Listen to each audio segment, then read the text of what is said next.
शांति। 18 जून 2025 बाबा की मुरली के अव्यक्त इशारे। आत्मिक स्थिति में रहने का अभ्यास करो, अंतर्मुखी बनो।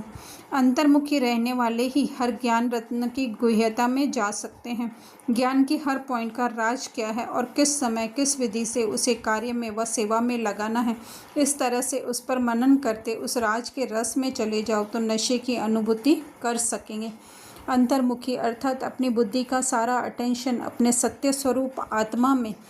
तो बाबा कह रहे ज्ञान रतन अर्थात जो हम ऊपर ऊपर से ज्ञान समझते हैं तो उनका गुह्य रहस्य जो है वो उनके अंदर में जाने से ही अर्थात अपनी आत्मिक स्थिति के अंदर में जाने से ही हमें होगा, पता चलेगा। और फिर हमें ये भी ध्यान आएगा कि ये बाबा ने पॉइंट क्यों बोला है। हम ऊपर ऊपर से स्थूल रीति से तो मुरली सुन लेते हैं, लेकिन उस मुरली में फिर इतना रस नहीं आता है क्योंकि सारा रोज़ हमको क्या लगता है वही वही बातें।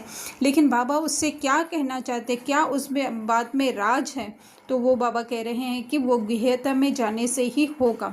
तो और फिर सेवा में अर्थात एक सेवा तो बाहर की सेवा तो ठीक है, लेकिन जो अंदर की सेवा है अर्थात हम अपनी स्थिति को कैसे ऊंचा उठाएं, तो वो भी जो है उसके अंदर जाने से होगा। तो उसके लिए बाबा कह रहे हैं कि मनन करते उस राज के रस में, क्योंकि वो क्या पैदा करेगा, हमारे अंदर रस पैदा करेगा, इंटरेस्ट पैदा करेगा।